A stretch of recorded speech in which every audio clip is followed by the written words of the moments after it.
Welcome to iDream media. So జనరల్గా cancer వచ్చాక టెస్టుల ద్వారా తెలుసుకుంటాం, బయాప్సీతోని అది క్యాన్సరా కాదా అని తెలుసుకుంటూ ఉంటాము. సో ఎంత దూరం వెళ్ళింది ఏంటి అనేది పెట్ స్కాన్, ఎంఆర్ఐ ఇలాంటి వాటి ద్వారా తెలుసుకుంటూ ఉంటాము. అయితే ఇప్పుడు క్యాన్సర్ వచ్చాక కన్నా ముందే తెలుసుకోవచ్చంట. సో క్వాంటమ్తో ముందే తెలుసుకోవచ్చు అని చెప్తున్నారు. అదొక కొత్తగా వచ్చిన టెస్ట్ అని చెప్తున్నారు. సో ఏంటి ఆ టెస్ట్, దీని గురించిన వివరాలతో పాటు సో బ్రెయిన్ ట్యూమర్ వస్తే ఒక వ్యాక్సిన్ వచ్చింది, సో ఎలాంటి సర్జరీస్ లేకుండానే దీన్ని తగ్గించవచ్చు, ట్రీట్మెంట్ లేకుండానే అంటున్నారు. సో పూర్తి వివరాలు తెలుసుకుందాం. క్యాన్సర్ గురించి మనతో పాటు ప్రముఖ medical oncologist doctor Deepak Koppaka గారు ఉన్నారు. డాక్టర్ గారు నమస్తే. నమస్తే డాక్టర్ గారు, జనరల్గానే క్యాన్సర్ వస్తే తెలుసుకుంటారు, లక్షణాలు ఉంటాయి, అట్లా క్యాన్సర్ రాకముందే వస్తుందో లేదో అని తెలుసుకోవడానికి ఒక క్వాంటమ్ టెస్ట్ వచ్చింది అని చెప్తున్నారు. అది ఏంటండి అసలు? సో క్యాన్సర్ బాడీలో డిటెక్ట్ అయిన తర్వాత మనం యూజువల్గా PET scan or CT scan, MRI ఇలాంటి టెస్టుల ద్వారా ఏ సివియారిటీతో ఏ ఎక్స్టెంట్లో ఉంది అని తెలుసుకుంటాం. బయాప్సీ ద్వారా క్యాన్సర్ ఉందా లేదా అని తరచూ యూజ్ చేసే టెక్నాలజీస్ ఇవ్వండి. ఇవాళ రోజున చాలా కొత్త టెక్నాలజీస్ అందుబాటులో ఉన్నాయన్నమాట. లిక్విడ్ బయాప్సీ అని చెప్పి బ్లడ్కి సంబంధించిన బ్లడ్లో క్యాన్సర్కి సంబంధించిన కొన్ని ఆనవాళ్ళు సర్క్యులేట్ అవుతూ ఉంటాయి అన్నమాట. సో ఇవాళ రోజున బ్లడ్లో ఆ క్యాన్సర్ ఆనవాళ్ళని డిటెక్ట్ చేసి క్యాన్సర్ బాడీలో ఉందా లేదా అని తెలుసుకునే టెక్నాలజీస్ ఉన్నాయి. అలాగే ఇప్పుడు మీరు చెప్తున్న క్వాంటమ్ బయోసైన్సెస్ అని బెంగళూరు బేస్డ్ ఒక స్టార్టప్ ఉందన్నమాట. సో వాళ్ళు ఏం చేస్తారంటే క్వాంటమ్ టెక్నాలజీ యూజ్ చేసి, క్వాంటమ్ డాట్ సెన్సర్స్ యూజ్ చేసి వాళ్ళు ఈ క్యాన్సర్కి నార్మల్ సెల్స్కి ఉన్న డిఫరెన్స్ని వాళ్ళు టెస్ట్ చేయడానికి ట్రై చేస్తున్నారు అనమాట. సో ఇది ఇంకా రీసెర్చ్ దశలోనే ఉంది. వాళ్ళకి ప్రూఫ్ ఆఫ్ కాన్సెప్ట్ స్టడీస్ కొన్ని చేస్తున్నారు. బట్ ఇది యాక్చువల్గా మనకి అందుబాటులోకి రావడానికి, దీని ద్వారా క్యాన్సర్ని ముందు డిటెక్ట్ చేయడానికి ఇంకా చాలా టైం పడుతుందండి. సో ఇవన్నీ ఎలా హెల్ప్ అవుతాయంటే దీంట్లో స్క్రీనింగ్ టెక్నిక్స్ అంటాం అనమాట. సో ఒక స్క్రీనింగ్ టెక్నిక్కి చాలా సెన్సిటివిటీ, స్పెసిఫిసిటీ అని కొన్ని పారామీటర్స్ అవి మీట్ అయ్యి ఫాల్స్ పాజిటివ్స్, ఫాల్స్ నెగిటివ్స్ ఎక్కువగా లేకుండా ఉండే టెక్నాలజీనే మనం రెగ్యులర్ ప్రాక్టీస్లో యూజ్ చేయడం జరుగుతుందన్నమాట. లైక్ ఇప్పుడు బ్రెస్ట్ క్యాన్సర్ కావాలి అనుకోండి, దాంట్లో మ్యామోగ్రామ్ అని యూజ్ చేస్తాం అనమాట. దానికి చాలా హై స్పెసిఫిసిటీ ఉంటుంది. అలాగే గర్భసంచి ముఖద్వారం ఆర్ సర్వైకల్ క్యాన్సర్కి మనం Pap smear, HPV DNA analysis అని టెస్టులు చేసి ఇవి క్యాన్సర్ ఉన్నాయా లేదా ఈ ఆర్గన్స్లో అన్నది మనం గుర్తిస్తాం అనమాట. సో ఆ టెక్నాలజీ యూజ్ చేయడానికి చాలా క్లినికల్ ట్రయల్స్ అయ్యి, ఎపిడెమియాలజికల్ స్టడీస్ అయ్యి, అవి ఎంత సెన్సిటివ్గా ఉన్నాయి, ఎంత స్పెసిఫిక్గా ఉన్నాయి అని తెలుసుకున్న తర్వాతే అందుబాటులోకి వస్తాయి అనమాట. సో సిమిలర్గా ఈ క్వాంటమ్ టెక్నాలజీ ఏదైతే వాళ్ళు చెప్తున్నారో ప్రస్తుతానికి అది ఇంకా రీసెర్చ్ దశలోనే ఉంది. అది వ్యాలిడేట్ అయ్యి మన నార్మల్ పబ్లిక్కి అవైలబుల్ అవ్వడానికి ఇంకా చాలా టైం పడుతుంది అనమాట. టెక్నాలజీ కొత్తగా ఉంది, కానీ దీంట్లో ఈ టెస్ట్కి ఉన్న సెన్సిటివిటీ ఎంత, దీనికి ఉండే స్పెసిఫిసిటీ ఎంత, నిజంగా క్యాన్సర్ ఉన్న వాళ్ళలోనే ఇది డిటెక్ట్ చేస్తుందా, క్యాన్సర్ లేకుండా కొన్నిసార్లు బై మిస్టేక్ ఈ టెస్ట్కి ఉన్న ఇన్హెరెంట్ బయాసెస్ ఆర్ ఫ్లాస్ వల్ల వాళ్ళలో కూడా డిటెక్ట్ చేయడం జరుగుతుందా, డిటెక్ట్ చేసిన తర్వాత మనం ముందుకు ఎలా వెళ్ళాలి, ఇలాంటి చాలా ఇన్ఫర్మేషన్ రావాల్సి ఉందండి ఇంకా. సో టెక్నాలజీ ఉంది, కానీ ఈ టెక్నాలజీ ఎంతవరకు మనకి ప్రాక్టీస్కి వైబుల్ అవుతుంది, ఈ టెక్నాలజీకి ఎంత కరెక్ట్ ఆన్సర్ ఇచ్చే ఇది వ్యాలిడిటీ ఉంది అనేది ఇంకా మనం టెస్ట్లోనే ఉన్నాం అనమాట. ఇప్పుడు జనరల్గా ఈ టెస్ట్తో కాకుండా బ్లడ్ టెస్ట్తో కూడా క్యాన్సర్ వస్తో రాదో తెలుసుకోవచ్చా? సో అలాంటి టెస్ట్లు ఆల్రెడీ అందుబాటులో ఉన్నాయండి. ఇప్పుడు యూకేలో చాలా ట్రయల్స్ జరిగాయి అనమాట. ఒక సింపుల్ ఎగ్జాంపుల్ చెప్తాను. యూకేలో ఒక స్టడీ చేశారు. ఒక స్పూటం ద్వారా, ఉమ్ము ద్వారా వాళ్ళు పాలిజెనిక్ రిస్క్ స్కోర్ అని చెప్పేసి ఒక రిస్క్ స్కోర్ క్యాలిక్యులేట్ చేసి ప్రాస్టేట్ క్యాన్సర్ వస్తుందా రాదా అన్న స్టడీ చేశారనమాట. అది న్యూ ఇంగ్లాండ్ జర్నల్ ఆఫ్ మెడిసిన్లో కూడా పబ్లిష్ అయింది. దాంట్లో ఏం చేశారంటే నార్మల్ పబ్లిక్లో ఈ స్పూటం అనాలిసిస్ చేసి పాలిజెనిక్ రిస్క్ స్కోర్ హై ఉన్న వాళ్ళలో ఎంఆర్ఐ తీసి, ఎంఆర్ఐ ఆర్ రెగ్యులర్గా మనం యూస్ చేసే పిఎస్ఏ టెస్ట్ని వాళ్ళు చెక్ చేసి వాళ్ళు చూసింది ఏంటంటే పాలిజెనిక్ హై రిస్క్ స్కోర్ ఉన్న వాళ్ళలో ఎంఆర్ఐలో క్యాన్సర్ లేదు, కానీ బయోప్సీలో క్యాన్సర్ డిటెక్ట్ చేసే టెక్నాలజీ ఆ టెస్ట్ ద్వారా తెలిసిందనమాట. అంటే సింపుల్గా ఒక స్పూటం ఉమ్ములో వాళ్ళు ప్రాస్టేట్ గ్రంథిలో క్యాన్సర్ ఉందా లేదా అది ఇంకా ఎంఆర్ఐలో కనిపించిన దశలోనే గుర్తించడం జరిగిందనమాట. సో అలా మనకి బ్లడ్లో కూడా బాడీలో చాలా క్యాన్సర్స్ ఇవాళ రోజున క్యాన్సర్ పెరిగిన తర్వాత అది బ్లడ్ డ్రా చేసుకుంటుంది దాని గ్రోత్కి, దాని ఎగ్జిస్టెన్స్కి. ఆ టైంలో కొన్ని క్యాన్సర్ సంబంధించిన డిఎన్ఏ, క్యాన్సర్ సంబంధించిన కొన్ని కణాలు సర్క్యులేషన్లోకి వెళ్తాయి అన్నమాట. సో ఆ సర్క్యులేషన్లో ఉన్న ఆ సెల్స్ని డిటెక్ట్ చేసి దాని ద్వారా బాడీలో క్యాన్సర్ ఏర్పడిందా అన్నది ఇవాళ రోజున యాక్టివ్ రీసెర్చ్ డొమైన్లో ఉంది. అవి కూడా ఇంకా అందుబాటులో లేవండి, ఇంకా ఇవి స్టడీ రూపంలోనే ఉన్నాయన్నమాట. ఇవి ఇంకా వ్యాలిడేట్ అయ్యి మార్కెట్లోకి వచ్చి మన పేషెంట్స్ జనరల్ పబ్లిక్ అవైలబిలిటీ రావడానికి ఇంకొక 5 to 10 years పట్టే అవకాశాలు ఉన్నాయన్నమాట. బట్ అగైన్ ఈ ప్రతి టెస్ట్కి కొన్ని ఫాల్స్ పాజిటివ్స్ ఉంటాయి. ఎందుకు పాజిటివ్ వస్తుందంటే బాడీలో మనకి వైట్ సెల్స్ ఆర్ బాడీలో ఇమ్యూనిటీకి సంబంధించిన కొన్ని సెల్స్ రెగ్యులర్గా దాంట్లో డిఎన్ఏ చేంజెస్ జరుగుతూ ఉంటాయి అనమాట. ఆ డిఎన్ఏ చేంజెస్ కూడా బ్లడ్ సర్క్యులేషన్లో రావటం, దీన్ని చిప్స్ అంటాం అనమాట, క్లోనల్ హెమటోపాయిసిస్ ఆఫ్ ఇండిటర్మినేట్ సిగ్నిఫికెన్స్ అంటాం అనమాట. ఇలాంటి చిప్స్కి సంబంధించిన కొన్ని ఫాల్స్ డిఎన్ఏస్ వచ్చి అవి కూడా క్యాన్సర్ లాగా మనకి మిమిక్ అవుతాయి అనమాట. సో వీటిని నార్మల్ క్యాన్సర్ని ఇంకెలా డిఫరెన్షియేట్ చేయాలి అన్నది కూడా ఇంకా రీసెర్చ్ దశలోనే ఉంది. సో ఇవన్నీ అహెడ్ ఆఫ్ టైం ఉన్నాయి. ఇవాళ రోజున ఇవి ఉన్నాయి అని చెప్పి మనకు తెలియటం ఇంపార్టెంట్, కానీ ఇవి క్యాన్సర్ని ముందే డిటెక్ట్ చేస్తాయని ఇంకా ఫుల్ ప్రూఫ్ ఎవిడెన్స్ రాలేదు మనకి. క్యాన్సర్ ముందు డిటెక్ట్ చేయడానికి మనం జనరల్గా చేయాల్సిన టెస్టులు కొన్ని ఉన్నాయండి. అంటే ఇప్పుడు బ్రెస్ట్ క్యాన్సర్ ప్రపంచవ్యాప్తంగా, భారతదేశంలో కూడా మోస్ట్ కామన్ క్యాన్సర్ అనమాట. విమెన్లో ఈ బ్రెస్ట్ క్యాన్సర్కి ఆల్రెడీ మ్యామోగ్రామ్ అనే టెస్ట్ అందుబాటులో ఉంది మనకి. అన్ని డయాగ్నోస్టిక్ సెంటర్స్ పెద్ద పెద్ద డయాగ్నోస్టిక్ చైన్స్లో ఆల్రెడీ అందుబాటులో ఉన్నాయి అనమాట. సో 40 years పైబడిన వాళ్ళు ఖచ్చితంగా మ్యామోగ్రామ్ చేయించుకుంటే బ్రెస్ట్లో క్యాన్సర్ ఏర్పడే ముందు ఆల్మోస్ట్ 4 years or 5 years ముందే మనం డిటెక్ట్ చేయొచ్చు అనమాట. సో ఆల్రెడీ అందుబాటులో ఉన్నాయి. అలాగే సర్వైకల్ క్యాన్సర్ ఇంతకుముందు భారతదేశంలో 2013-15 సంవత్సరం ముందు వరకు భారతదేశంలో కామనెస్ట్ క్యాన్సర్ విమెన్లో ఏంటి అంటే సర్వైకల్ క్యాన్సర్ ఆర్ గర్భసంచి ముఖద్వారపు క్యాన్సర్. దానికి కూడా ఆల్రెడీ స్క్రీనింగ్ అందుబాటులో ఉందన్నమాట. ప్యాప్స్మియర్ అంటాం, హెచ్పివి డిఎన్ఏ అనాలిసిస్ అంటాం, ఇవి ఆల్రెడీ అందుబాటులో ఉన్నాయి. దీంట్లో కూడా ఏంటంటే క్యాన్సర్ ఏర్పడే ఆల్మోస్ట్ 5 to 8 years ముందే మనకి డిటెక్ట్ చేసే అవకాశాలు ఉన్నాయన్నమాట. అలా లంగ్ క్యాన్సర్ ఎవరికైతే పేషెంట్స్కి స్మోకింగ్ హిస్టరీ చాలా ఎక్కువగా ఉంటుందో, రోజుకి ఒక ప్యాకెట్ సిగరెట్ 20 years పై తాగిన వాళ్ళని, వాళ్ళు 50 years పైబడిన వాళ్ళకి లో డోస్ సిటీ స్కాన్ చేసి కూడా లంగ్ క్యాన్సర్ని మనం తొందరగా గుర్తించవచ్చు. దీనివల్ల lung cancer related death or మార్టాలిటీని ఆల్మోస్ట్ 20% తగ్గించవచ్చు అనమాట. అలా పెద్దపేక క్యాన్సర్కి కూడా ఉన్నాయి, ప్రాస్టేట్ క్యాన్సర్కి కూడా ఉన్నాయి అనమాట. సో ఇలా కొన్ని క్యాన్సర్స్ అంటే యాక్చువల్గా కామన్గా ఉండే క్యాన్సర్స్కి ఆల్రెడీ టెస్టులు అందుబాటులో ఉన్నాయి అనమాట. సో మనం ఈ కొత్త టెస్టుల కంటే ముందు ఈ టెస్టులు చేయించుకొని ఈ టెస్టులు చేసిన తర్వాత కూడా క్యాన్సర్ మిస్ అయితే ఈ క్వాంటమ్ డిటెక్షన్ మెథడ్స్ కానివ్వచ్చు, లిక్విడ్ బయోప్సిస్ కానివ్వచ్చు, అవి యూజ్ చేయొచ్చు అనమాట. అంటే బ్రెస్ట్ క్యాన్సర్ వస్తుందో రాదో ఒక 3-4 ఏళ్ల ముందే తెలుసుకోవడానికి అవునండి. ఇవి ఆల్రెడీ ఇప్పుడు జనరల్ ప్రాక్టీసెస్ ఎక్కడైతే ఎస్టాబ్లిష్ అయ్యి ఉన్నాయి, యూఎస్ కానివ్వండి, కెనడా కానివ్వండి, యూకే, జపాన్, సింగపూర్, ఇలాంటి దగ్గర 40 years పైబడిన వాళ్ళకి అది it is important that women are counselled and they do get this mammogram done అనమాట. ఇంకా మన దేశంలో టాటా మెమోరియల్ హాస్పిటల్ వీళ్ళు చేసిన స్టడీస్లో మనకి మ్యామోగ్రామ్స్ అందుబాటు లేని పక్షంలో clinical breast examination, cell breast examination, ultrasound అది ఎక్కువగా అందుబాటులో ఉంటుందన్నమాట. ఇవి చేసి కూడా క్యాన్సర్ని మనం ముందే గుర్తించవచ్చు అని చెప్పి జరుగుతుందన్నమాట. సో ఆల్రెడీ ఉన్నాయి, మనకి ఇంకా అవగాహన లేదు, మన జనరల్ పబ్లిక్కి తెలియడం చాలా ఇంపార్టెంట్ అనమాట. ప్యాప్స్మియర్ గర్భాశయ ముఖద్వార క్యాన్సర్ అవును, వస్తుందో రాదో 8 ఏళ్ల ముందే తెలుసుకోవచ్చు. సో గర్భసంచి ముఖద్వారపు క్యాన్సర్ 195 పైబడిన వాళ్ళకి 95% కంటే ఎక్కువ మందికి ఇది హెచ్పివి అని చెప్పి ఒక వైరల్ ఇన్ఫెక్షన్ వల్ల వస్తుందండి.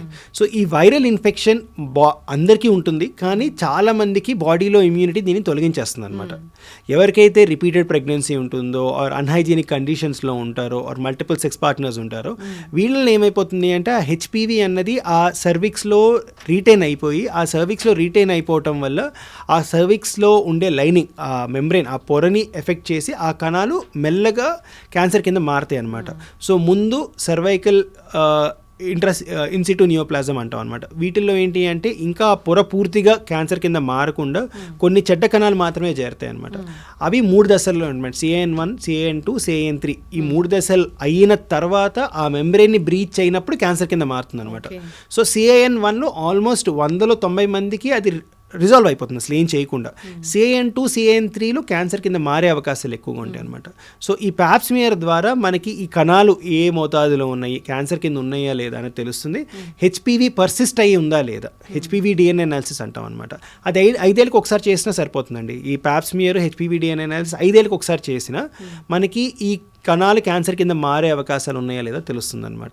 సో ఆల్రెడీ టెక్నాలజీ అందుబాటులో ఉంది, కానీ జనాలు రెగ్యులర్గా హెల్త్ చెకప్స్కి వెళ్ళినప్పుడు విమెన్ పర్టికులర్గా మ్యామోగ్రామ్ ఒకటి, ఈ ప్యాప్స్మియర్ అన్నది హెచ్పివి డిఎన్ఏ అనాలిసిస్తో చేయించుకుంటాం మంచిది.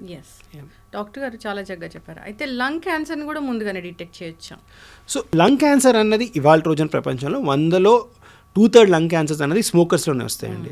ఈ స్మోకింగ్ హిస్టరీ హెవీగా ఉన్న వాళ్ళల్లో మనకి లో డోస్ సిటీ స్కాన్ వాడుతూ మనం లంగ్ క్యాన్సర్ని డిటెక్ట్ చేసే అవకాశాలు ఉన్నాయి, కానీ అందరికి కాదండి. స్మోకింగ్ హెవీగా చేసేవాళ్ళకి, అంటే రోజుకి ఒక ప్యాకెట్ ఆఫ్ సిగరెట్ తాగుతూ అది 20 years పై కంటిన్యూస్గా తాగుతున్న వాళ్ళలో, వాళ్ళు 50 years ఏజ్ గ్రూప్లో కనుక ఉంటే 50 or 55 years పైబడిన వాళ్ళకి ఇలా యాన్యువల్ లోడో సిటీ స్కాన్ యూజ్ చేసి మనం క్యాన్సర్ని గుర్తించే అవకాశాలు ఉన్నాయన్నమాట. వస్తుందో రాదో వస్తుందో రాదో. ఏ క్యాన్సర్ ఏర్పడాలన్నా బాడీలో ఒక చిన్న కంతి రూపంలో మొదలవుతుందండి. సో ఈ లోడో సిటీ స్కాన్ చేయడం వల్ల ఊపిరితిత్తుల్లో అలాంటి కంతులు ఏమైనా ఉన్నాయా లేదా అన్నది తెలుసుకునే అవకాశాలు ఉన్నాయి.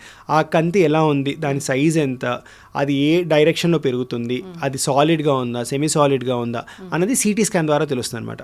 దీంట్లోనే ఒక చాలా ప్రైమ్ ఎగ్జాంపుల్ ఏంటంటే రీసెంట్గా దీన్నే ఏఐ యూజ్ చేస్తూ ఈ సిటీ స్కాన్, ఒక సిటీ స్కాన్ తీసి ఏఐ టెక్నాలజీ యూజ్ చేస్తూ దీనివల్ల క్యాన్సర్ కింద ఈ కంత మారే అవకాశాలు ఎంత ఉన్నాయి అని డిటెక్ట్ చేసే టెక్నాలజీ అందుబాటులో ఉందన్నమాట.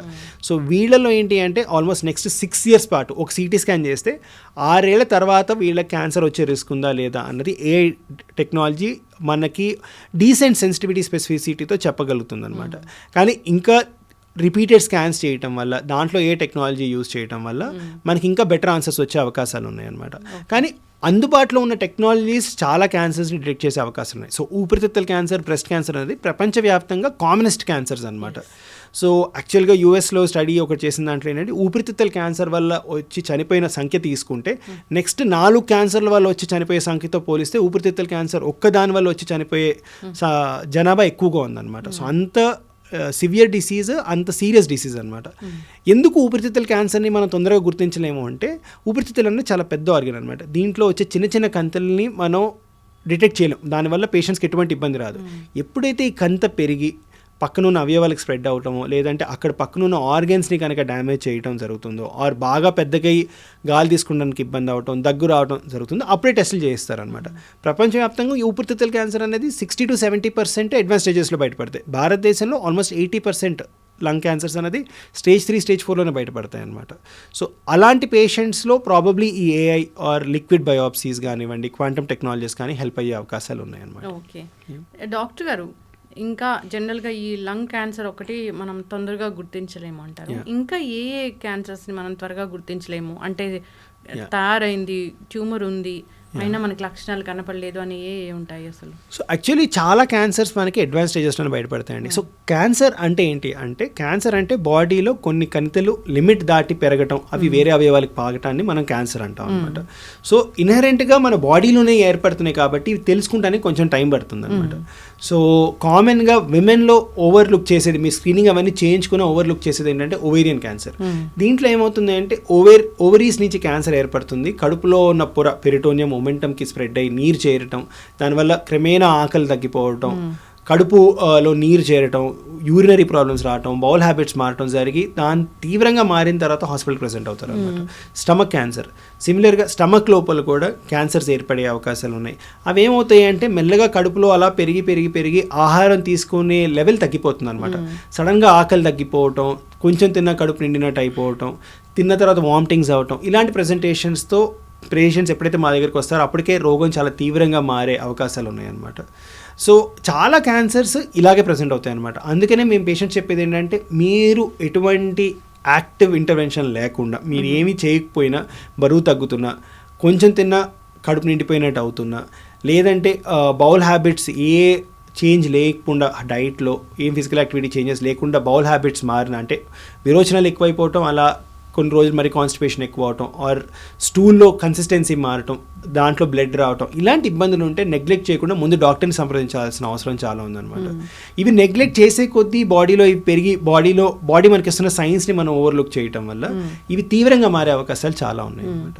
ఇప్పుడు జనరల్గా క్యాన్సర్ ఏ అవయవానికి వచ్చినా కానీ ఒక లక్షణం ఉంటుంది, గుర్తుపట్టవచ్చు అంటే ఒక్కొక్క ఆర్గాన్కి సంబంధించిన ఇబ్బంది అలా ఉంటుందండి. ఇప్పుడు నోట్లో చాలా రోజులు 2-3 వారాలు పైబడి అల్సర్ ఉండదు, హీల్ అవ్వకుండా అది మెల్లగా గట్టిగా అయిపోయి నోరు తెరవడానికి ఇబ్బంది అవ్వటం ఖచ్చితంగా డాక్టర్ని సంప్రదించాల్సిన ఒక ఇండికేషన్ అనమాట. సిమిలర్గా సడన్గా వాయిస్ మారింది, ఏం చేంజ్ లేకుండా, జలుబు దగ్గు లేకుండా వాయిస్ మారింది, ఇది కూడా వెళ్ళి డాక్టర్ని సంప్రదించాల్సిన అవసరం. వాయిస్ మారితే కూడా సడన్గా ఏమీ లేకుండా, జలుబు దగ్గు ఏమీ లేకుండా సడన్గా హోర్స్నెస్ ఆఫ్ వాయిస్ అంటాం అనమాట. ఆ వోకల్ కార్డ్స్కి వచ్చే నరం, లెఫ్ట్ సైడ్ వోకల్ కార్డ్కి వచ్చే నరం ఇక్కడ మొదలై కిందకి వెళ్ళి యూటర్న్ తీసుకొని పైకి వచ్చి ఆ ఆర్గానికి సప్లై చేస్తుంది అనమాట.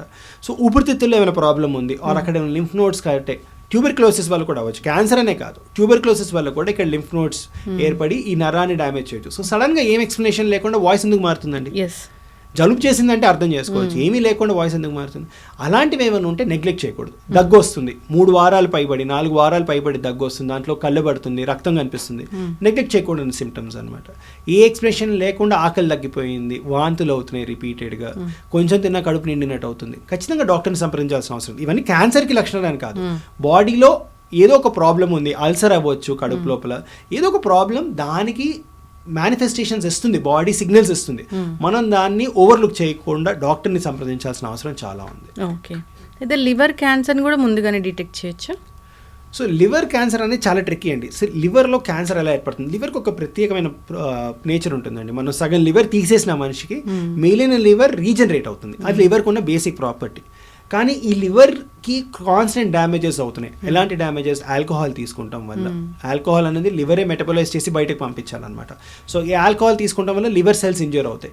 Are viral infection, hepatitis B, hepatitis C, ఇలాంటి ఇన్ఫెక్షన్ లివర్ లోపల ఉండిపోవటం వల్ల ఈ వైరస్ రిపీటెడ్గా లివర్ని డ్యామేజ్ చేస్తూ ఉంటుంది. అండ్ ఇవాళ రోజున చాలా పెద్ద ప్రాబ్లమ్ ఫ్యాటీ లివర్. ఎవరైతే ఒబీస్గా ఉంటారో ఆర్ మెటబాలిక్ డిజార్డర్స్ ఉంటాయో వాళ్ళలో లివర్ లోపల ఫ్యాట్ డిపాజిట్ అవటం వల్ల ఈ ఫ్యాట్ కూడా రిపీటెడ్గా లివర్ సెల్స్ని ఇంజూర్ చేస్తూ ఉంటాయి. ఐటీ పీపుల్లో 80% ఆఫ్ ద ఐటీ పీపుల్ ఈ ఫ్యాటీ లివర్తో ఇబ్బంది పడుతున్నారు. ఎగ్జాక్ట్లీ. సో వీళ్ళలో ఏమైపోతుందంటే లివర్కి ఇన్హెరెంట్గా దాన్ని తాను రిపేర్ చేసుకొని రీజనరేట్ అయ్యే కెపాసిటీ ఉంటుంది. కానీ ఇలా క్రానిక్గా రిపీటెడ్గా లివర్కి ఇంజురీ అవ్వటం వల్ల ఈ రిపేర్ మెకానిజమ్స్, ఈ రీజనరేషన్ మెకానిజం అబ్నార్మల్ కింద మారి క్యాన్సర్ కింద మారుతాయి అనమాట. ఒక రోజులో కావండి ఇవి రిపీటెడ్ ఇన్సల్ట్స్ అవ్వటం వల్ల ఈ లివర్ మెల్లగా సిరోటిక్ కింద మారిపోతుంది అనమాట. లివర్ డ్యామేజ్ని సిరోసిస్ అంటాం అనమాట. ఆ సిరోసిస్ రావటం వల్ల ఏమిటి, ఒకవైపు ఏమో డ్యామేజ్ అవుతూ ఉంటుంది, ఒకవైపు ఏమో లివర్ రీజనరేట్ అవుతానికి ట్రై చేస్తూ ఉంటుంది. ఈ డ్యామేజ్ రిపేర్ రీజనరేషన్ ప్రాసెస్లో ఎక్కడో మిస్ఫైర్ అయిపోయి కణాలు చెడ్డ కణాల కింద మారి క్యాన్సర్ కింద ఏర్పడతాయి అన్నమాట. సో చాలామంది సిరోసిస్ని నెగ్లెక్ట్ చేస్తారు, క్యాన్సర్ వరకు రారు, అసలు సిరోసిస్ని నెగ్లెక్ట్ చేస్తారు. ఆ సిరోసిస్ క్రమేణా అలా డ్యామేజ్ చేసి చేసి చేసి క్యాన్సర్ కింద మారుతుంది అనమాట. ఇది ఒక రోజులో అయ్యేది కాదు, ఇది చాలా రోజుల పాటు జరిగిన డ్యామేజ్ వల్ల లివర్లో క్యాన్సర్ ఏర్పడుతుంది అనమాట. అది ఏర్పడిన తర్వాత ఏమైపోతుంది, ఒకవైపు లివర్ సిరోసిస్ వల్ల డ్యామేజ్ అవుతుంది, ఇంకొకటి క్యాన్సర్ ఏర్పడటం వల్ల ఉన్న లివర్ లోపల ఉన్న కొన్ని మంచి కణాలు కూడా క్యాన్సర్ కింద మారిపోవటం వల్ల చాలా ఫాస్ట్గా డిటీరియేట్ అవుతారు అనమాట. సో లివర్లో క్యాన్సర్ ఏర్పడి పేషెంట్ ప్రెజెంట్ అయ్యేటప్పటికల్లా చాలా లేట్ స్టేజ్లోనే మనకు తెలుస్తుంది. తొందరగా ఎలా తెలుసుకోవాలంటే రెగ్యులర్గా హెల్త్ స్క్రీనింగ్ చేస్తున్నప్పుడు ఫ్యాటీ లివర్ కానివ్వండి, ఇవాళ రోజున ఫ్యాటీ లివర్కి ఇండికేషన్ లేదు కానీ హెపటైటిస్ బి, హెపటైటిస్ సి పేషెంట్స్కి రెగ్యులర్గా అట్లీస్ట్ 3 to 6 month ఇంటర్వెల్లో అల్ట్రాసౌండ్ చేయించుకొని లివర్లో ఎలాంటి మార్పులు వస్తున్నాయి, సిరోసిస్ ఎలా వర్సన్ అవుతుంది, సిరోసిస్లో నాడ్యూల్స్ ఎలా మారుతున్నాయి అనేది రెగ్యులర్గా చెక్ చేసుకుంటాం. ఆల్రెడీ రికమెండేషన్లో ఉందన్నమాట. కానీ నాష్ ఆర్ ఎవరైతే state hepatitis, non alcoholic state hepatitis అంటే ఫ్యాటీ లివర్ వల్ల వచ్చే లివర్ డ్యామేజ్ వాళ్ళకి ఇంకా గైడ్లైన్స్ లేవు, రీసెర్చ్ వెళ్తుంది ఆ డైరెక్షన్లో. వీళ్ళకి కూడా ఎలా స్క్రీన్ చేస్తే మనం క్యాన్సర్ ఏర్పడకుండా లివర్ని కాపాడుకోగలటం అనేది తెలుస్తుంది అనమాట. వీటన్నిటికంటే ముందు అట్లీస్ట్ ఆల్కహాల్ ఇంకా ఫ్యాటీ లివర్ ఇవి మనం అవాయిడ్ చేసి వీటికి దూరంగా ఉంటే మనం లివర్ని కాపాడుకునే వాళ్ళం అవుతాం అనమాట. ఇప్పుడు బ్రెయిన్ ట్యూమర్కి వ్యాక్సిన్ వచ్చింది అని చెప్తున్నారు, అది ఏంటి డాక్టర్ గారు? సో వ్యాక్సిన్స్ అన్నవి క్యాన్సర్లో చాలా రోజుల నుంచి ఆల్రెడీ ఉన్నాయండి. సింపుల్ ఎగ్జాంపుల్ గర్భసంచి ముఖద్వారపు క్యాన్సర్, లివర్ క్యాన్సర్ ఇందాక మనం మాట్లాడుకున్నట్టు ఇవి 2 వైరస్ వల్ల వచ్చే క్యాన్సర్స్ అనమాట. వీటిలో ఆల్రెడీ వ్యాక్సిన్స్ అందుబాటులో ఉన్నాయి. ఇవాళ రోజున Indian government 2 years back bill కూడా పాస్ చేసింది, ఈ వ్యాక్సిన్ మనకి ఇండియన్ ఇమ్యూనైజేషన్ ప్రోగ్రాంలో ఇంకాపరేట్ చేయాలని. ఈ వ్యాక్సిన్స్ వాడటం వల్ల బాడీలో వైరస్ ఎఫెక్ట్ రాకుండా, దానివల్ల క్యాన్సర్ ఏర్పడకుండా ఆల్రెడీ వ్యాక్సిన్స్ అందుబాటులో ఉన్నాయి. ఇదే టెక్నాలజీని యూస్ చేస్తూ బాడీలో ఆల్రెడీ ఏర్పడిన క్యాన్సర్స్ని వ్యాక్సిన్స్ ద్వారా తొలగించవచ్చా అన్న రీసెర్చ్ యాక్టివ్గా జరుగుతుందండి.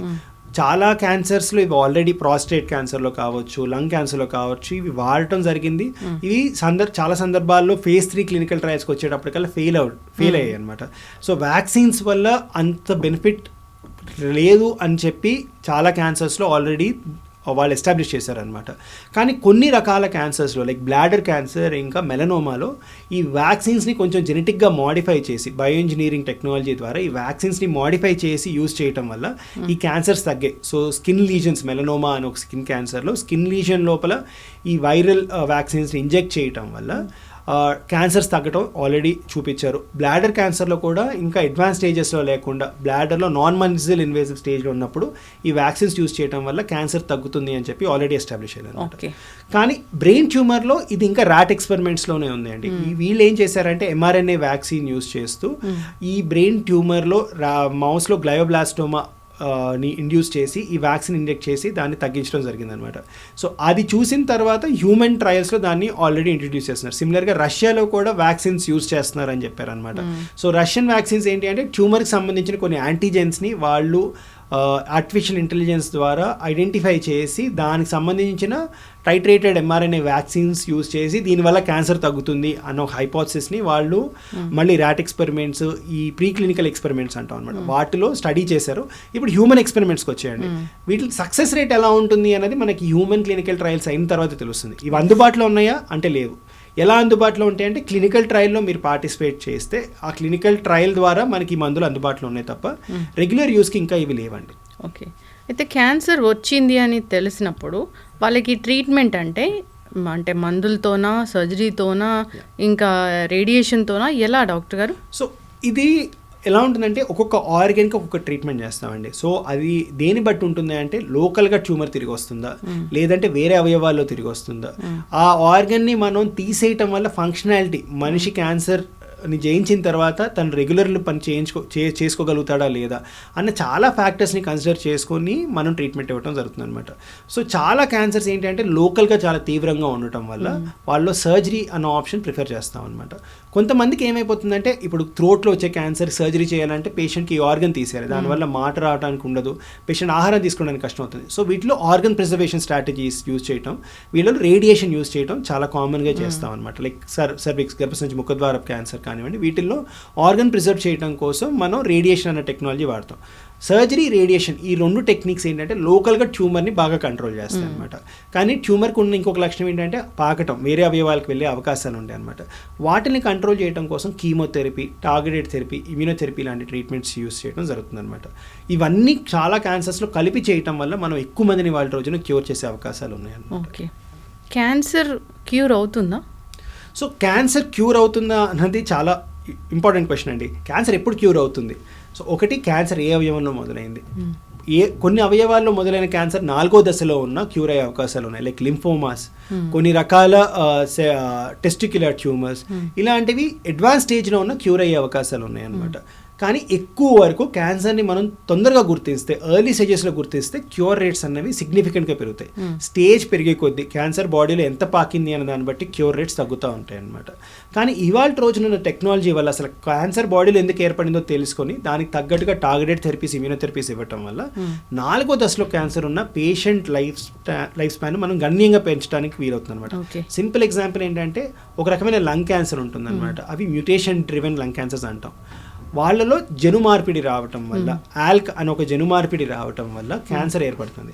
వీళ్ళలో జస్ట్ ఒక టాబ్లెట్ యూజ్ చేయడం వల్ల పేషెంట్ లైఫ్ స్పాన్ ఆ టాబ్లెట్ మీద ఆల్మోస్ట్ 7-8 years ఉంటుంది. సింపుల్గా మనకి ఒకప్పుడు హైపర్ టెన్షన్కి, డయాబెటీస్కి ఇలాగే మొదలైందనమాట ట్రీట్మెంట్. సో ఒకప్పుడు డయాబెటీస్ వచ్చింది అంటే పేషెంట్ చనిపోతారు అనుకున్నప్పుడు వాళ్ళకి ఇన్సులిన్ అని ఒక మందు అందుబాటులో రావటం, దాని తర్వాత అవి టాబ్లెట్స్ రూపంలో వేరే మందులు రావటం వల్ల వాళ్ళ రోజున diabetic patients life span normal అయిపోయింది. క్యాన్సర్ కూడా రాను వాళ్ళ రోజున టెక్నాలజీస్ కరెక్ట్గా డెవలప్ అవుతుంటే, ఇప్పుడున్న టెక్నాలజీ కన్నా కరెక్ట్ ట్రాజెక్టరీలో వెళ్తే మాత్రం క్యాన్సర్ కూడా ఒక క్రానిక్ డిసీజ్ కింద మారే అవకాశాలు చాలా ఉన్నాయి. అవి అడ్వాన్స్ స్టేజ్లో డయాగ్నోస్ అయితే. అదే ఎర్లీ స్టేజెస్లో డయాగ్నోస్ అయితే చాలా తక్కువ ట్రీట్మెంట్స్తో, అంటే ఒక 3 to 6 months ట్రీట్మెంట్స్తోనే మనం పూర్తిగా క్యూర్ చేసే అవకాశాలు ఉన్నాయి అన్నమాట. ఓకే, ఒకసారి క్యాన్సర్ వచ్చింది, ఒక ఆర్గాన్కి క్యాన్సర్ వచ్చింది, ట్రీట్మెంట్ తీసుకున్నారు, తగ్గిపోయింది, మళ్ళీ వచ్చే అవకాశం ఉంటుందా? సో మళ్ళీ వచ్చే అవకాశాలు ఉంటాయండి. అది ఏ స్టేజ్లో డయాగ్నైజ్ అయింది అన్న దాన్ని బట్టి తిరిగి వచ్చే అవకాశాలు ఏంటి అనేది తెలుస్తుంది అనమాట. అడ్వాన్స్ స్టేజ్లో డయాగ్నైజ్ అయితే తిరిగి వచ్చే అవకాశాలు పెరుగుతాయి. ఎర్లీ స్టేజ్లో డయాగ్నైజ్ అయితే తిరిగి వచ్చే అవకాశాలు తక్కువగా ఉంటాయి అనమాట. చాలా మంది పేషెంట్స్ మమ్మల్ని అడిగేది తిరిగి రాకుండా మేము ఏం చేయాలి. సో వీటికి ఏంటి అంటే ఖచ్చితంగా ట్రీట్మెంట్ అయిపోయింది అన్నంత మాత్రాన డాక్టర్ దగ్గరికి వెళ్ళకూడదని కాదండి. రెగ్యులర్ పీరియాడికల్ ఇంటర్వెల్స్లో డాక్టర్ దగ్గరికి వెళ్తే తిరిగి వస్తుందా రావట్లేదా అన్నది తొందరగా డయాగ్నోస్ చేసే అవకాశాలు ఉన్నాయన్నమాట. తొందరగా డయాగ్నోస్ చేస్తే మళ్ళీ క్యూరేటివ్ ట్రీట్మెంట్ ఇంట్రడ్యూస్ చేసి మళ్ళీ క్యాన్సర్ని బాడీలో వేరే అవయవాలకు స్ప్రెడ్ అవ్వకముందే మనం తీసే అవకాశాలు చాలా ఉన్నాయన్నమాట. రీసెంట్గా ఒక నెల కిందట NEJMలో ఇంకొక ఆర్టికల్ వచ్చిందండి. Colon cancer patient surgery, chemotherapy అయిపోయిన వాళ్ళలో ఫిజికల్గా యాక్టివ్గా ఉండటం, ఒక 2 years పాటు ఒక స్ట్రక్చర్డ్ ఫిజికల్ యాక్టివిటీ ప్రోగ్రామ్లో పేషెంట్స్ ఎన్రోల్ చేశారు. కొంతమందికి రెగ్యులర్గా లైఫ్ స్టైల్ లీడ్ చేయమని చెప్పారు అనమాట. ఎవరైతే స్ట్రక్చర్డ్ ఫిజికల్ యాక్టివిటీ చేశారో వాళ్ళలో క్యాన్సర్ రికరెన్స్ రిస్క్ ఆల్మోస్ట్ 30% తగ్గుతుంది అనమాట. సో ట్రీట్మెంట్ అయిపోయిన తర్వాత దిస్ ఇస్ అన్ ఆపర్చునిటీ పేషెంట్స్కి కూడా ఇప్పుడు హెల్దీ లైఫ్ స్టైల్ లీడ్ చేయడానికి, అంటే మంచి ఫుడ్ తీసుకుంటూ రెగ్యులర్గా ఫిజికల్ యాక్టివిటీ మీద ఫోకస్ చేస్తూ ఆల్కహాల్, స్మోకింగ్ లాంటి సబ్స్టెన్స్ అబ్యూస్కి దూరంగా ఉంటే మనం క్యాన్సర్ రికరెన్స్ రిస్క్ని గణనీయంగా తగ్గించుకోవచ్చు అనమాట. సో ఆల్మోస్ట్ ఒక ట్రీట్మెంట్ ఇవ్వటం వల్ల క్యాన్సర్ రిస్క్ 30% తగ్గుతుంది. ఆ ట్రీట్మెంట్ లాంటి అవసరాలు ఏమీ లేకుండా రెగ్యులర్గా ఫిజికల్గా యాక్టివ్గా ఉంటేనే క్యాన్సర్ రిస్క్ 30% తగ్గడం అనేది ఫినామినల్ అండి. ఫర్ ద ఫస్ట్ టైం ఇది ప్రూవ్ అయింది అనమాట క్లినికల్ ట్రయల్ ద్వారా, phase 3 క్లినికల్ ట్రయల్ ద్వారా ఇది ప్రూవ్ అయింది. సో క్యాన్సర్ ట్రీట్మెంట్ అయిపోయిన తర్వాత హెల్దీ లైఫ్ స్టైల్కి ఎంత తొందరగా వెళ్తే అంత మంచిది. ఆ హెల్దీ లైఫ్ స్టైల్ని కన్సిస్టెంట్గా పాటిస్తూ ఉంటే మన క్యాన్సర్ తిరిగి వచ్చే అవకాశాలు గణనీయంగా తగ్గుతాయి. ఎట్లా ఉంటుంది డాక్టర్ గారు హెల్దీ లైఫ్ స్టైల్ అంటే? సో హెల్దీ లైఫ్ స్టైల్ అంటే first it starts with diet అండి. సో మళ్ళీ చాలా క్యాన్సర్స్లో మనకు తెలిసింది ఏంటి అంటే రెడ్ మీట్ అవాయిడ్ చేయాలి, ఫైబర్ కంటైనింగ్ డైట్ ఎక్కువగా తీసుకోవాలి, వెజిటబుల్స్ ఎక్కువగా తీసుకోవాలి, కార్బ్ రెస్ట్రిక్షన్ ఉండాలి, అండ్ హై ప్రోటీన్ డైట్ తీసుకోవాలి. ఇలాంటిది చాలా చాలా ఇంపార్టెంట్ అనమాట. సబ్స్టెన్స్ అబ్యూస్కి, ఆల్కహాల్కి కానీ సిగరెట్కి కానీ it's better that they totally avoid after this. దీనికి హెల్ప్ తీసుకోవడం చాలా అవసరం అనమాట. నెక్స్ట్ వచ్చేసి physical activity. So structured physical activity. So ఇప్పుడే క్యాన్సర్ ట్రీట్మెంట్ అయిపోయిన పేషెంట్స్కి రేపు మీరు 10,000 స్టెప్స్ స్టార్ట్ చేయాలంటే వాళ్ళ వల్ల కాదు. వాళ్ళు ఇంకా ట్రీట్మెంట్ రిలేటెడ్ సైడ్ ఎఫెక్ట్స్ నుంచి రికవర్ అవుతూ ఉంటారు అనమాట. సో వాళ్ళకి light or mild physical activity చేయడం చాలా ఇంపార్టెంట్ అనమాట. క్రమేణా ఒక 2-3 months తర్వాత ఫిజికల్ యాక్టివిటీ నుంచి light or moderate mild physical activity అంటే రోజు ఇంట్లో చేసే పనులు చేయటం, బేసిక్ కుకింగ్ చేయటము, కొంచెం డస్టింగ్ చేయటము, కొంచెం వాక్ చేయటము, అంటే చెమట పట్టకుండా ఫాస్ట్గా మాట్లాడుతూ చేయగలిగిన పనులని మనం light or mild physical activity అంటాం అనమాట. ఇది చేస్తూ ఒక 2-3 months తర్వాత మోడరేట్ ఫిజికల్ యాక్టివిటీకి రావడం ఇంపార్టెంట్ అనమాట. మోడరేట్ ఫిజికల్ యాక్టివిటీ అంటే బ్రిస్క్ వాక్ చేయటం, అట్లీస్ట్ ఒక 45 minutes to 1 hour brisk walk చేయటం. అంటే చెమట లాస్ట్ చేసే కొద్దీ పట్టే దాన్ని మనం మోడరేట్ ఫిజికల్ యాక్టివిటీ అంటాం అనమాట. ఆర్ మాట్లాడుతూ చేయగలిగిన యాక్టివిటీ, కానీ గట్టిగా మాట్లాడలేము ఆర్ పాట పాడలేము, ఆ ఎక్స్టెంట్ ఆఫ్ ఫిజికల్ యాక్టివిటీని మోడరేట్ అంటాం అనమాట. ఈ మోడరేట్ ఫిజికల్ యాక్టివిటీ అనేది వారానికి కనీసం 150 to 300 minutes చేయాలి. అంటే 150 to 300 minutes of moderate physical activity every week చేయటం వల్ల మన బాడీ అడాప్ట్ అవుతుంది, బాడీలో ఇమ్యూన్ మెకానిజమ్స్ బెటర్గా అవుతాయి, హార్మోనల్ ఇంబ్యాలెన్స్ సెటిల్ అవ్వడం వల్ల క్యాన్సర్ రిస్క్ తగ్గుతుంది అనమాట. ఒకసారి ఈ లెవెల్కి వచ్చిన తర్వాత ఇంకా మీరు చేయగలుగుతాము, మాలో శక్తి ఉంది, వీఆర్ ఫిజికలీ ఫిట్ అనిపిస్తే విగరస్ ఫిజికల్ యాక్టివిటీకి వెళ్తాం ఇంపార్టెంట్. విగరస్ ఫిజికల్ యాక్టివిటీ అనేది వారానికి 75 minutes to 150 minutes చేస్తే సరిపోతుంది అనమాట. చక్కగా చెప్పారు డాక్టర్ గారు. క్యాన్సర్ వచ్చి తగ్గిన తర్వాత అయితే వాళ్ళకి మానసికంగా దృఢంగా లేము అనే ఫీలింగ్ అనేది ఉంటుంది. అంటే మళ్ళీ వస్తుందేమోనని భయము. అంటే మీరు ఒక మెడికల్ ఆంకాలజిస్ట్గా మందులు ఇచ్చి క్యాన్సర్ తగ్గించడం వరకే చెప్తారా? అంటే మీరు మెంటల్గా ఇలా ఉండాలి, స్టేబుల్గా ఉండాలి, స్ట్రాంగ్గా ఉండాలి, అది కూడా చెప్తారా? సో మెడికల్ ఆంకాలజిస్ట్ అంటే యాక్చువల్గా పేషెంట్స్ ట్రీట్మెంట్స్ అయిపోయిన తర్వాత ఫాలోఅప్ కూడా మా కిందే ఉంటారండి, because we are physicians by profession. So వాళ్ళందరికీ చెప్పేది ఏంటంటే ట్రీట్మెంట్ ఒక భాగం, చాలా ఇంపార్టెంట్ భాగం వాళ్ళ లైఫ్లో. కానీ ఒకసారి ట్రీట్మెంట్ అయిపోయిన తర్వాత క్యాన్సర్ తిరిగి వస్తుందా రాదా అన్న రోజువారీ భయంతో వాళ్ళు ఉండటం చాలా it's not good for their health. And ఓవరాల్గా దీనివల్ల బాడీ ఇమ్యూనిటీ మీద కూడా ఎఫెక్ట్ పడుతుంది అనమాట. వాళ్ళకి ఇంతకుముందు మేము పెద్ద చెప్పడానికి ఆప్షన్స్ ఉండేవి కాదు. ఇవాళ రోజున ఎవిడెన్స్ కూడా ఉండటం వల్ల వీళ్ళకి చెప్తుంది ఏంటి అంటే క్యాన్సర్ ట్రీట్మెంట్ అయిపోయింది అంటే ఒక మేజర్ హర్డిల్ని వాళ్ళు క్రాస్ చేశారు. కానీ దీని తర్వాత ఈ ఆపర్చునిటీని వాళ్ళు తీసుకొని హెల్దీ లైఫ్ స్టైల్ వైపు వెళ్తే క్యాన్సర్ రిస్క్ తగ్గుతుంది అని చెప్పి. సో వాళ్ళకు కూడా ఏంటి అంటే ఇంత ట్రీట్మెంట్ నాకు మా ఇంట్లో వాళ్ళు తీసుకొచ్చి ఇప్పించారు, ఈ డాక్టర్స్ ఇచ్చారు, నర్సెస్ ఇచ్చారు, కానీ మేము పార్టిసిపేట్ ఎంత చేయగలిగాము దీంట్లోనే ట్రీట్మెంట్ తట్టుకుంటాం వల్లే మా పార్టిసిపేషన్ అటు ఉంటుంది అనమాట. కానీ ఒకసారి ట్రీట్మెంట్ అంతా అయిపోయిన తర్వాత వాళ్ళని ఎడ్యుకేట్ చేసి ట్రీట్మెంట్ అయిపోయిన తర్వాత ఇప్పుడు మీరు యాక్టివ్గా పార్టిసిపేట్ చేయాలి మీ రికవరీలో, ఇప్పుడు మీరు యాక్టివ్గా క్యాన్సర్ తిరిగి రాకుండా పార్టిసిపేట్ చేయాలి, దానికి ఒక స్ట్రక్చర్ ఉంది, దానికి ఇవి స్టెప్స్ మీరు ఫాలో అవ్వాలి. వచ్చిన 3 month ఇంటర్వెల్లో ఈ స్టెప్స్లో వాళ్ళు ఎంతవరకు ఫాలో చేశారు, ఏమేమి చేయలేకపోయారు, ఎందుకు చేయలేకపోయారు, దానికి ఏమైనా సైకలాజికల్ కౌన్సిలింగ్ కావాలా, లేదంటే డైటీషియన్ ఒపీనియన్, ఎటువంటి డైట్ వాళ్ళకి కస్టమైజ్ చేసి ఇవ్వాలి, అలాగే వాళ్ళు ఎలాంటి స్ట్రక్చర్డ్ ఎక్సర్సైజ్ చేస్తున్నారు, దాంట్లో వాళ్ళకి వస్తున్న ఇబ్బంది ఏంటి అనేది ఒక లెందీ డిస్కషన్ ఉంటుందండి. ఇది చేయటం వల్ల పేషెంట్స్కి కూడా యాక్టివ్ పార్టిసిపేషన్ ఉంటుంది, వాళ్ళకు కూడా ఆ డెలిగేట్ అవుతున్నాము, మా ట్రీట్మెంట్ అయిపోయిన తర్వాత మా క్యాన్సర్ రాకుండా మేము యాక్టివ్గా ఫోకస్ చేస్తున్నాం నమ్మకం రావటం వల్ల పేషెంట్స్కి ఒక 3 months or 6 months into this process they start believing that they can overcome this disease. So అది టైం పడుతుంది, కానీ ఇట్స్ అ జర్నీ అండి టు బీ దేర్. yes అయితే డాక్టర్ గారు క్యాన్సర్ వచ్చిందని బయటికి చెప్పుకోవడానికి భయపడుతూ ఉంటారు. ఆ ట్రీట్మెంట్ అనేది కూడా ఇప్పుడు ఏమైనా అడ్వాన్స్ ట్రీట్మెంట్ వచ్చిందా?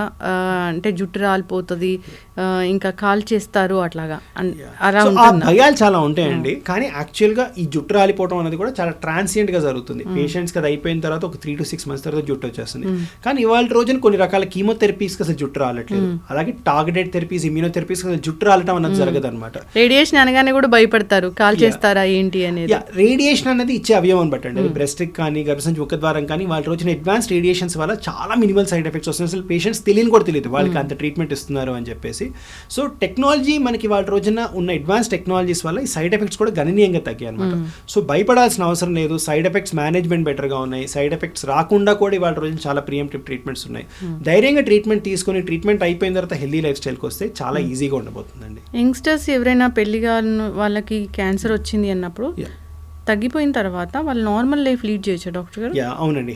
యంగ్స్టర్స్కి చాలా ఇంపార్టెంట్ అండి. Young and adolescent and young అడల్ట్స్కి క్యాన్సర్ ట్రీట్మెంట్స్ చేసే ముందు కొన్ని జాగ్రత్తలు తీసుకుంటాం. లైక్ స్పర్మ్ ప్రిజర్వేషన్, దాని తర్వాత ఓమం ప్రిజర్వేషన్ అని చెప్పేసి ఈ క్రయో ప్రిజర్వేషన్ టెక్నాలజీస్ యూస్ చేసుకుంటూ అవన్నీ ప్రిజర్వ్ చేసిన తర్వాత ట్రీట్మెంట్ అయిపోయిన తర్వాత they are usually back to their normal life.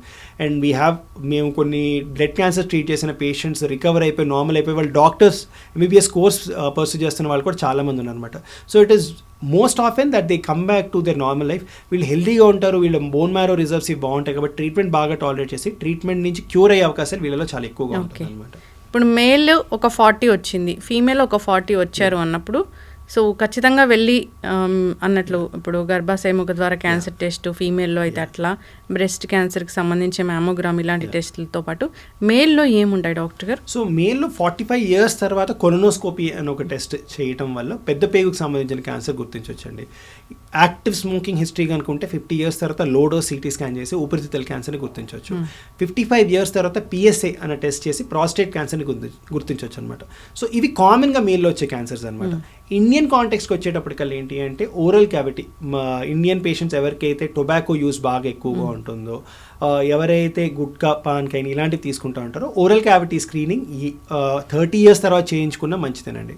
So ఇవి మెన్లో మేము అడ్వైస్ చేసే స్క్రీనింగ్ ప్రొసీజర్స్. ఓకే, అందరూ ఫాలో అవ్వాలని కోరుకుందాం డాక్టర్ గారు. క్యాన్సర్ వస్తే భయపడాల్సిన పని లేదు, చాలా అడ్వాన్స్ ట్రీట్మెంట్సే వచ్చాయి. ట్రీట్మెంట్ కూడా అంటే అన్నట్లుగా రేడియేషన్ అంటే ఇలా ఉంటుంది, కాల్ చేస్తారు, కీమోథెరపీ అంటే జుట్టు రాలిపోతుంది, అలాంటిది భయపడాల్సిన పని అయితే లేదు. అడ్వాన్స్ ట్రీట్మెంట్స్ అయితే వచ్చాయి. సో మానసికంగా దృఢంగా ఉంటే కనుక మీరు అన్నట్లుగా డాక్టర్ గారు ఇమ్యూనిటీ స్ట్రాంగ్గా ఉంటుంది, క్యాన్సర్ అనేది కూడా త్వరగా తగ్గిపోతుంది.